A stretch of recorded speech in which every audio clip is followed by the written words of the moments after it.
ఈసారి కార్తీక పౌర్ణమి ఎప్పుడు అంటే నవంబర్ 26వ తేదీనా లేక నవంబర్ 27వ తేదీనా అనే ధర్మ సందేహం అందరిలోనూ ఉంది. అంతేకాదు కార్తీక పౌర్ణమి రోజు ప్రతి ఒక్కరూ కూడా 365 వత్తుల దీపాన్ని వెలిగిస్తారు. ఎంతో పవిత్రమైన కార్తీక పౌర్ణమి గడియల్లో 365 వత్తుల దీపాన్ని వెలిగిస్తే 365 రోజులు అంటే సంవత్సరం మొత్తం దీపాన్ని వెలిగించిన ఫలితం కలుగుతుందని చాలామంది నమ్ముతారు. మరి ఏ రోజు అంటే నవంబర్ 26వ తేదీనా లేక నవంబర్ 27వ తేదీనా? ఏ రోజు 365 వత్తుల దీపాన్ని వెలిగించాలి? ఇంతటి విశేషమైన కార్తీక పౌర్ణమిని ఏ రోజు చేసుకోవాలి అనే సందేహం అందరిలోనూ ఉంది. దానికి సమాధానం ఇప్పుడు ఈ వీడియోలో తెలుసుకుందాం. మాసాలంటిలో విశేషమైన మాసం కార్తీక మాసం. పౌర్ణమి రోజు చంద్రుడు కృతికా నక్షత్రంలో సంచరించడం వల్ల ఈ మాసానికి కార్తీక మాసము అనే పేరు వచ్చింది. కార్తీక పౌర్ణమి రోజు ఎన్నో పూజలు, నోములు, వ్రతాలు ఆచరిస్తాం. ఎవరైతే కార్తీక పౌర్ణమి రోజు పూజలు చేస్తారో 365 వత్తుల దీపాన్ని వెలిగిస్తారు. ఆ ఇంట్లో సాక్షాత్తు ఆ శివ పార్వతులు, లక్ష్మీనారాయణులు కొలువై ఉంటారు. ఆ ఇల్లు ఎప్పుడూ నిత్యము సిరి సంపదలతో తులతూగుతూ ఉంటుంది. కాబట్టి 365 వత్తుల దీపాన్ని ఎప్పుడు వెలిగిస్తే కోటి జన్మల పుణ్యం కలుగుతుందో ఇప్పుడు ఈ వీడియోలో తెలుసుకుందాం. అలాగే కార్తీక పౌర్ణమి స్నానం ఏ రోజు చేయాలి అంటే నవంబర్ 26వ తేదీ చెయ్యాలా లేక నవంబర్ 27వ తేదీ చెయ్యాలా అనే విషయం కూడా మనం తెలుసుకుందాం. కార్తీక పౌర్ణమి రోజు రాత్రి పౌర్ణమి గడియలకు ఎంతో విశేషత ఉంటుంది. ఈ రోజు రాత్రి పున్నమి చంద్రుడి వెన్నెల్లో అమృతం ఉంటుంది. అలా ఉన్న సమయంలో మనం ఏం చేసినా సరే కోటి జన్మల పుణ్యం వస్తుంది. ఇలా రాత్రి సమయంలో పౌర్ణమి గడియలు ఉన్న రోజే ప్రకృతిలో కూడా నిద్రాణమై ఉన్న కొన్ని శక్తులు యాక్టివేట్ అవుతాయి. ఆ శక్తులను మనం పొందాలి అంటే ఆ రోజు పౌర్ణమి గడియల్లో శివారాధన తప్పకుండా చేయాలి. పూర్ణిమ చంద్రుడు ఉన్న సమయంలో వెన్నెల్లో గడపాలి. మన శరీరానికి వెన్నెల తగిలేలా చూసుకోవాలి. అలా చేస్తే అందులోని అమృతత్వం మన శరీరంలోకి ప్రవేశిస్తుంది. మరి ఇంతటి విశేషమైన పౌర్ణమి గడియలు ఏ రోజు ఉన్నాయి? నవంబర్ 26వ తేదీనా లేక నవంబర్ 27వ తేదీనా అనేది ఇప్పుడు తెలుసుకుందాం. ఎప్పుడైనా సరే కార్తీక పౌర్ణమి అంటే ఆ రోజు రాత్రి పౌర్ణమి గడియలు ఉండాలి. అలాగే కృతికా నక్షత్రం కూడా ఉండాలి. ఇలా కార్తీక పౌర్ణమి మరియు కృతికా నక్షత్రం కలిసిన అద్భుత సమయాన్ని కార్తీక పౌర్ణమిగా మన పురాణాలు చెబుతున్నాయి. మరి ఈసారి కృతికా నక్షత్రం మరియు పౌర్ణమి గడియలు ఏ రోజు ఏ సమయంలో వచ్చాయో ఇప్పుడు చూద్దాం. ఇది తెలియాలంటే పౌర్ణమి గడియలు ఎప్పుడు మొదలయ్యాయో తెలుసుకుందాం. పౌర్ణమి గడియలు నవంబర్ 26వ తేదీ మధ్యాహ్నం 3:53 ప్రారంభమై నవంబర్ 27వ తేదీ మధ్యాహ్నం 2:45 వరకు కార్తీక పౌర్ణమి గడియలు ఉన్నాయి. ఇక కృతికా నక్షత్రం వచ్చేసి పౌర్ణమి గడియలకు కొంచెం ముందుగా అంటే నవంబర్ 26వ తేదీ మధ్యాహ్నం 2:05 ప్రారంభమై నవంబర్ 27వ తేదీ మధ్యాహ్నం 1:35 వరకు కృతికా నక్షత్రం ఉంది. ఇక్కడ మనం చూస్తే ఈసారి కృతికా నక్షత్రం దాదాపు పౌర్ణమి గడియలతోనే మొదలై పౌర్ణమి గడియలు మొత్తం కృతికా నక్షత్రం కలిసి ఉంది. చాలామంది కార్తీక పౌర్ణమిని ఈ కృతికా నక్షత్రాన్ని ఆధారంగా చేసుకుంటారు. ఈసారి మనకు నవంబర్ 26వ తేదీనే రాత్రి పౌర్ణమి గడియలు మరియు కృతికా నక్షత్రం ఉన్నాయి. ఇలా పురాణాల్లో చెప్పిన విధంగా అంటే రాత్రి కార్తీక పౌర్ణమి గడియలు ఉండాలి, కృతికా నక్షత్రం ఉండాలి. ఇలా ఉన్న రోజే కార్తీక పౌర్ణమి చేసుకోవాలి. కాబట్టి నవంబర్ 26వ తేదీ ఆదివారం మాత్రమే ఇలా ఉంది. అంటే పౌర్ణమి గడియలు కృతికా నక్షత్రం ఉంది. కాబట్టి నవంబర్ 26వ తేదీ ఆదివారం మాత్రమే కార్తీక పౌర్ణమి చేసుకోవాలి. నవంబర్ 27వ తేదీ సోమవారం కూడా పౌర్ణమి గడియలు కృతికా నక్షత్రం ఉన్నా కూడా రాత్రి సమయంలో పౌర్ణమి గడియలు లేవు. కాబట్టి ఈసారి నవంబర్ 26వ తేదీ మాత్రమే కార్తీక పౌర్ణమిగా జరుపుకోవాలి. ఈ రోజే అంటే నవంబర్ 26వ తేదీ రాత్రి 365 వత్తుల దీపాన్ని వెలిగించాలి. నవంబర్ 26వ తేదీ దీపారాధన ఏ విధంగా చేయాలి, చేయకూడని తప్పులు ఏంటో ఇప్పుడు తెలుసుకుందాం. కార్తీక మాసం పౌర్ణమి రోజు అలాగే కార్తీక సోమవారాలు అమావాస్య రోజుల్లో ఈ 365 వత్తుల దీపాన్ని వెలిగించవచ్చు. 365 వత్తుల దీపాన్ని వెలిగించే సమయంలో కొన్ని పొరపాట్లు చేయకూడదు. ఈ విధంగా చేస్తే ఆ దీపాన్ని వెలిగించిన ఫలితం దక్కదు. 365 వత్తులు స్వయంగా ఎవరికి వారు ఇంట్లో చేసుకుంటే చాలా మంచిది. ముందుగా పత్తిని శుభ్రం చేసుకుని వత్తులు చేసుకుని 3 కట్టెలు కట్టాలి. 120, 120, 125 ఈ విధంగా 3 కట్టెలు కట్టడానికి 1 వత్తు కలిపి 365 వత్తులవుతాయి. వీటిని ఈ విధంగా సిద్ధం చేసుకున్నాక ఆవు నెయ్యిలో ఉంచాలి. వెలిగించే 1 గంట ముందు ఈ విధంగా ఆవు నెయ్యిలో ఉంచి తరువాత దీపాన్ని వెలిగించుకోవాలి. ఇంట్లో కానీ దేవాలయంలో కానీ తులసికోట ముందు కానీ మనం ఎక్కడ పూజ చేస్తామో అక్కడ శుభ్రంగా నీటితో కడిగి అష్టదళ పద్మం ముగ్గు వేసుకోవాలి. ఆ పద్మంపై పసుపు, కుంకుమ, అక్షింతలు, పువ్వులతో అలంకరించుకోవాలి. దానిపై పసుపు వినాయకుణ్ణి తమలపాకు మీద పెట్టాలి. ముందు పసుపు గణపతికి దీపారాధన చేయాలి. ఏకహారతితో కానీ అగరవత్తులతో కానీ దీపాన్ని వెలిగించాలి. ఆ ప్రమిదకు పసుపు కుంకుమ బొట్లు పెట్టి కొన్ని అక్షింతలు వేసి అప్పుడు పసుపు గణపతిని పూజించాలి. ముందుగా పసుపు గణపతిని ఆవాహన చేసి వస్త్రం, యజ్ఞోపవీతం, గంధం, పసుపు, కుంకుమ, పువ్వులతో పూజించాలి. పసుపు వినాయకుడికి ధూపం చూపించిన తర్వాత దీపాన్ని కూడా చూపించి బెల్లాన్ని నైవేద్యంగా సమర్పించాలి. తాంబూలం కూడా పెట్టాలి. తరువాత కర్పూర హారతి ఇచ్చి మంత్రపుష్పం చెప్పుకుని అక్షింతలు, పువ్వులు వినాయకుడిపై వేసి ఆత్మ ప్రదక్షిణ చేసి స్వామి దగ్గర ఉన్న కొన్ని అక్షింతలను తలపైన వేసుకోవాలి. ఈ విధంగా పసుపు వినాయకుడికి పూజ పూర్తి చేసుకున్న తర్వాత మనం 365 వత్తుల దీపాన్ని వెలిగించాలి. ముందుగా 365 వత్తులను మట్టి ప్రమిదలో ఉంచి ఆ ప్రమిద కింద 1 తమలపాకును కానీ లేకపోతే ఇంకొక ప్రమిదను కానీ పెట్టి పసుపు కుంకుమలతో ఆ ప్రమిదను అలంకరించాలి. 1 కర్పూరపు బిళ్ళను 365 వత్తి మీద పెట్టి అగరవత్తితో కానీ ఏకహారతితో కానీ వత్తిని వెలిగించాలి. ఈ విధంగా దీపాన్ని వెలిగించే సమయంలో హరహర మహాదేవ, శంభో శంకర అని కానీ ఓం నమశివాయ అనే పంచాక్షరి మంత్రాన్ని జపిస్తూ దీపాన్ని వెలిగించాలి.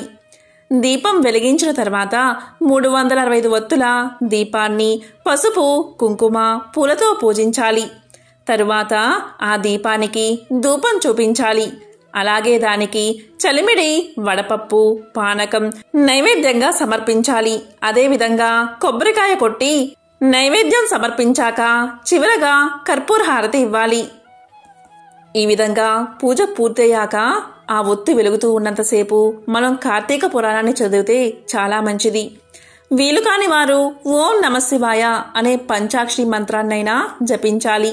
ఈ విధంగా 365 వత్తి ఆహుతి అయ్యే వరకు అక్కడే ఉండాలి. కానీ మధ్యలో వెళ్ళిపోకూడదు.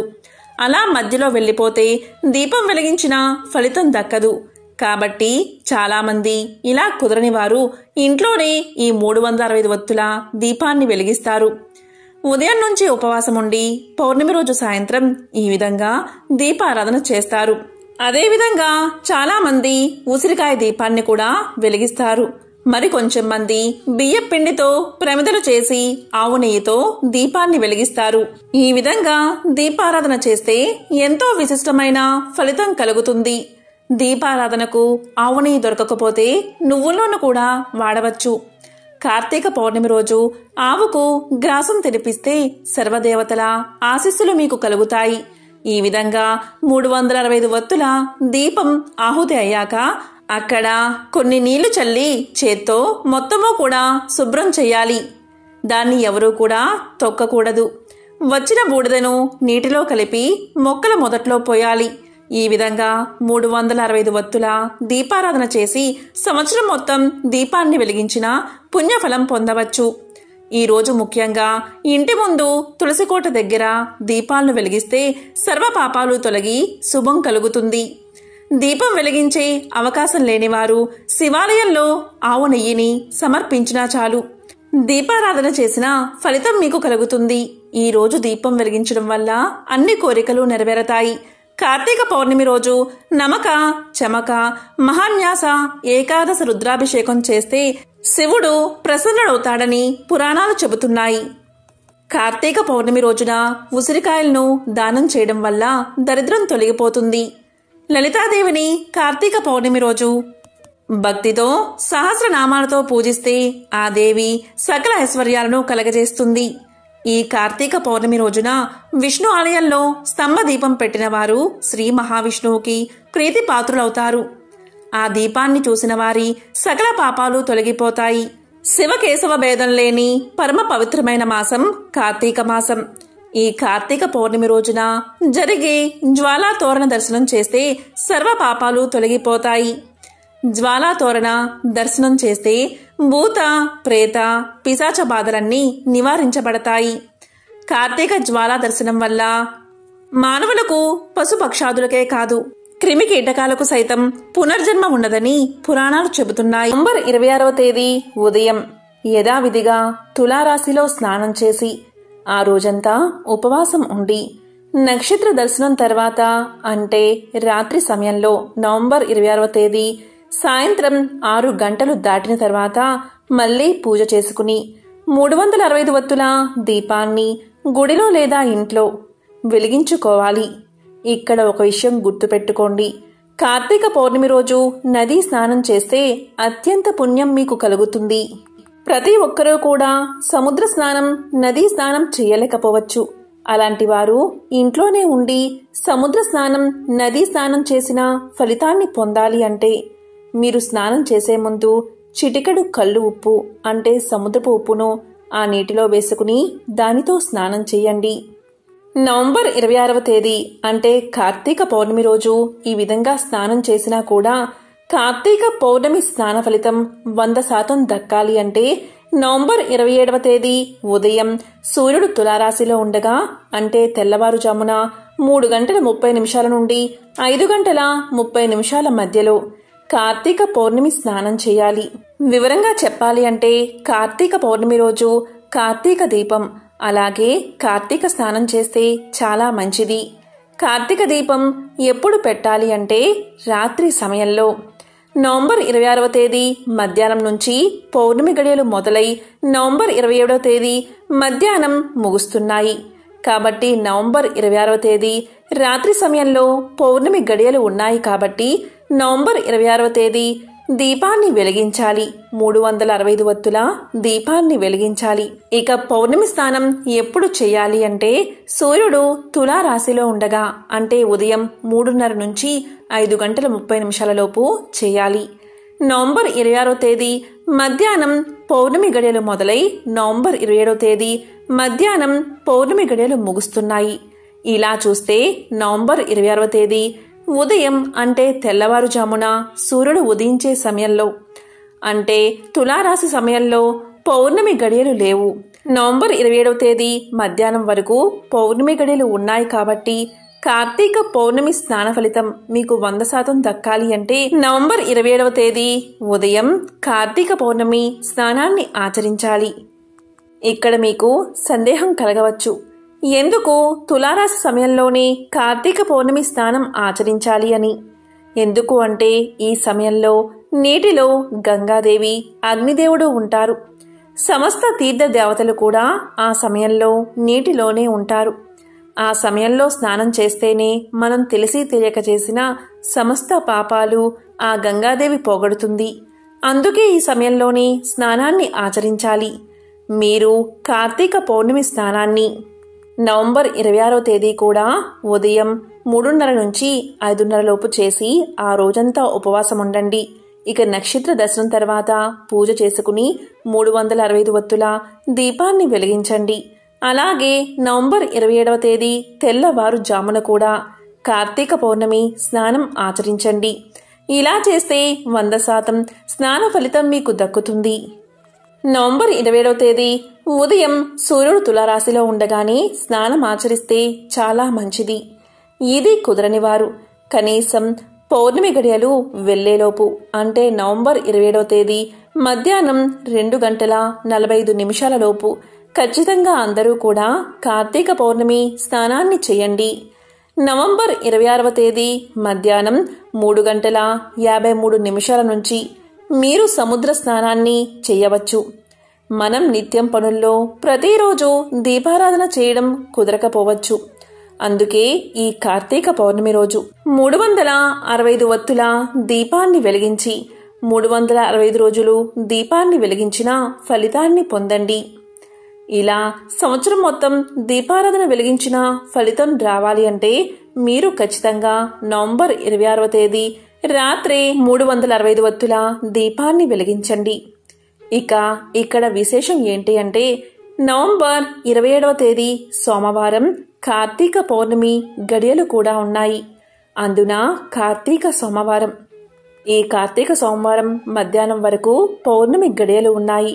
అలాగే సూర్యోదయ సమయంలో కూడా కృతికా నక్షత్రం ఉంది. ఈరోజు కార్తీక సోమవారం కాబట్టి ఈరోజు ఉదయం కార్తీక స్నానాన్ని ఆచరిస్తే ఒకేసారి కార్తీక సోమవార స్నాన ఫలితం అలాగే కార్తీక పౌర్ణమి స్నాన ఫలితం ఒకేసారి మీకు లభిస్తాయి. ఇలా కార్తీక సోమవారం కార్తీక పౌర్ణమి గడియలు వచ్చిన ఈ రోజు ఎవ్వరూ కూడా అస్సలు వదులుకోవద్దు. నవంబర్ 26వ తేదీ రాత్రి పున్నమి కాంతి ఒంటికి తగిలితే చాలు సమస్త దోషాలు తొలగిపోతాయి. మీకు ఉన్న నరదృష్టి నరఘోష తొలగిపోతుంది. అఖండ ఐశ్వర్యం కలుగుతుంది. అదేవిధంగా ఈ అద్భుత పౌర్ణమి గడియల్లో బకెట్లో నీటిని నింపి ఆ నీటిని వెన్నెల్లో పెట్టి గంట తర్వాత ఆ నీటితో స్నానం చేస్తే చాలా స్నానం చేసిన వారి ఒంట్లోకి అమృతత్వం ప్రసరిస్తుంది. ఎందుకు అంటే చంద్రుడిలోని చల్లదనాన్ని అమృతత్వాన్ని కేవలం నీరు మాత్రమే ఎక్కువగా గ్రహిస్తుంది. అలా ఈ పున్నమి కాంతిలో నీరు ఉంచి దాంతో స్నానం ఎవరైతే చేస్తారో వారి ఒంట్లోకి అమృతం ప్రవేశించి తెలియని దైవిక శక్తి వారి ఒంట్లోకి ప్రవేశించి ఎంతో ఆరోగ్యాన్ని కలిగిస్తుందని పురాణ గ్రంథాలు తెలియచేస్తున్నాయి. ఈ విధంగా మన పూర్వీకులు పల్లెటూరులో కార్తీక పౌర్ణమి రోజు అందరూ స్నానం చేసి ఎన్నో అద్భుత ఫలితాలు పొందారు. ఇక వ్రతాలు, నోములు, సత్యనారాయణ స్వామి వ్రతం, నీటిలో దీపాలు వదలడం, చంద్రారాధన, తులసికోట పూజ, లలితా సహస్రనామాలు పారాయణం చేయడం ఇవన్నీ కూడా పౌర్ణమి గడియల్లో నవంబర్ 26వ తేదీన జరుపుకోవాలి. ఇక నవంబర్ 26వ తేదీ సాయంత్రం సూర్యాస్తమయం 5:35 అవుతుంది. ఇక్కడి నుంచి అందరూ కూడా 365 ఒత్తులను వెలిగించుకోవడం, వ్రతాలు, నోములు చేసుకోవచ్చు. కాబట్టి ఈసారి నవంబర్ 26వ తేదీ రాత్రి మాత్రమే కార్తీక పౌర్ణమిని జరుపుకోవాలి. 365 ఒత్తులు వెలిగించాలి. ఇక కార్తీక సోమవారం అలాగే కార్తీక పౌర్ణమి గడియలు కలిసిన నవంబర్ 27వ తేదీ కార్తీక పౌర్ణమి స్నానాన్ని ఆచరించాలి. ఓం నమః శివాయ. ఓం నమో నారాయణాయ.